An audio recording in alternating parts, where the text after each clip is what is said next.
My name is Dan Fox, and today I'm going to be discussing the innovation of cloud computing.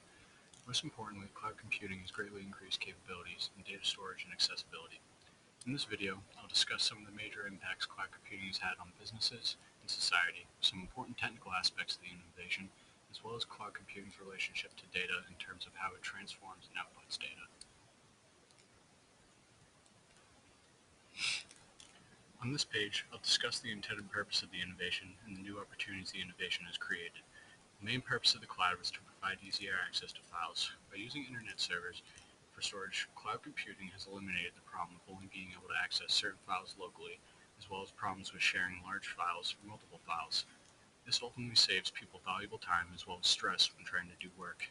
The cloud also provides the opportunity for reliable backup storage that can be accessed almost instantaneously. Since the cloud uses external servers rather than local ones in the case of an internal network failure, the files would be safe instead of being lost or corrupted. The pictures that can be seen are just small clip art files that I thought were relevant. The picture to the left depicts multiple computers uploading lots of data to the cloud, while the picture towards the bottom shows a file with a lock on it to represent file security. I'll now discuss some of the important impacts that the cloud has had. One benefit of the cloud is simpler data transmission. Before the cloud, transferring massive quantities of data was no easy task, but with services like Google Drive, this task has become much simpler and faster.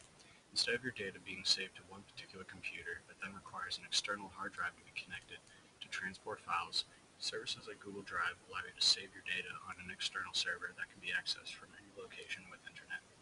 This provides instantaneous access from basically anywhere in the world as well as from any computer. One harmful effect, however, of the innovation is the possibility of becoming too dependent on a particular service that is free. If a cloud service provider realizes that they can monetize their service, it is possible that a user could lose access to their files because using the service would be too expensive. One way that the cloud has affected society is that it's had a huge impact on academia. To explain, college students are constantly faced with group projects. Finding time where everyone can meet and work on the project is no easy task. By using a cloud service like Google Slides, however, this problem is eliminated. With Google Slides, multiple students can access the same file from different locations and make edits to it, thus eliminating the need for an in-person meeting. The video I will now play further explains this impact and how it has helped students. Opinion on cloud computing. Cloud computing has done wondrous things for society in terms of data storage and accessibility. Take, for instance, group projects in college. Before things like Google Slides, which uses the cloud to manage its files, students would have to meet in one location to work on a presentation. But now with the cloud, multiple students can access the same document from multiple locations all at the same time. Any changes that they make will be saved to the document and then can be viewed by any of the members at the same time that they are made. This has made group work significantly more manageable. Here you can see an example of the cloud in action. These are various presentations and Excel spreadsheets I have located in my Google Drive. I don't actually have any of these files on my desktop, but I can open any of these anywhere that I have internet. This video was recorded using my NVIDIA Shield tablet, and then by using YouTube Video Editor, I put in title slides, transitions, as well as music. The video was then uploaded to YouTube to be shared with the public to further indicate the impact this innovation has had on society. It can be seen on the graph to the left. In the survey of 3 different age groups, all of the groups agreed that it has had a major impact. This survey was created using Google Forms and was shared with the public in order to obtain sufficient data. In society, cloud computing has had a major impact on business. For instance, as I mentioned before, the cloud provides easier data transmission. This has made the job of consolidating information from newly accumulated companies significantly easier and saves the company massive amounts of time and money. Furthermore, the cloud has also made accommodating for business growth significantly easier. As companies grow, they typically require more storage, and investing in new servers can quickly become very costly.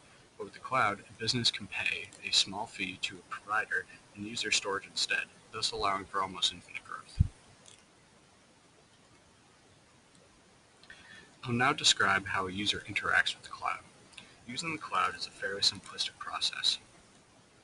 The user first creates an account with the appropriate service by providing an email and then creating a password, after which they can navigate the site to find a link that typically says New or Upload.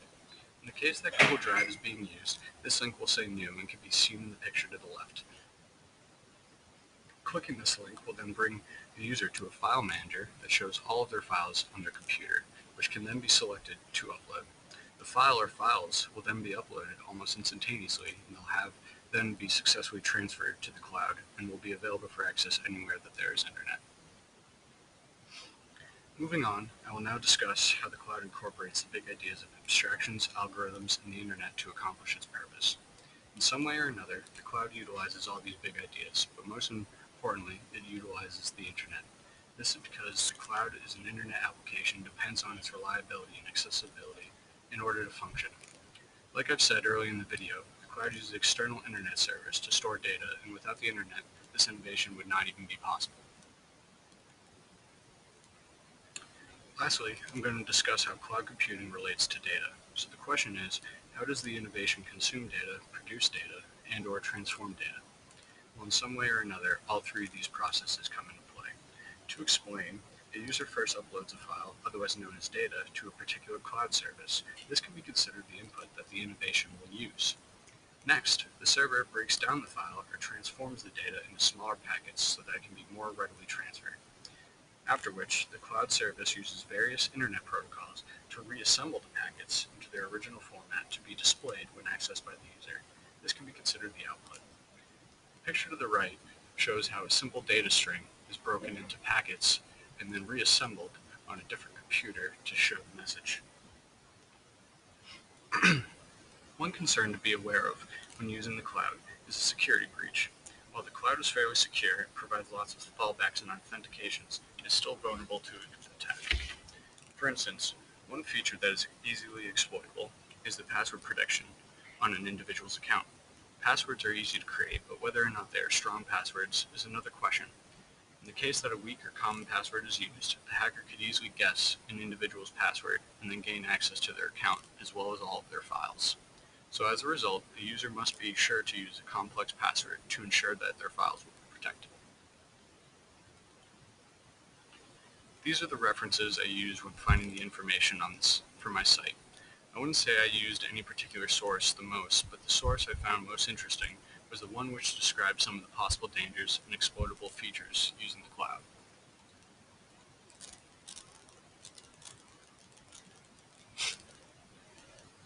This reference can be found on Infoworld.com and was written by Famida Rashad.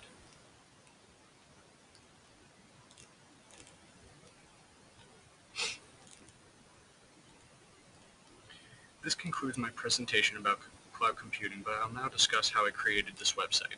This website was compiled using HTML and CSS in order to format and design it.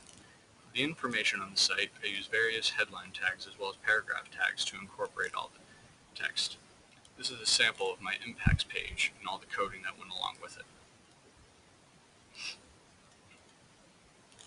I then used my external CSS style sheet to design it and make the individual pages unique. In my style sheet, I used various features like the float command to place images, font family to style text, and multiple color commands to provide the background colors as well as the headline colors. I also used my external style sheet to create my footer so that the links looked like buttons and changed colors when hovered over.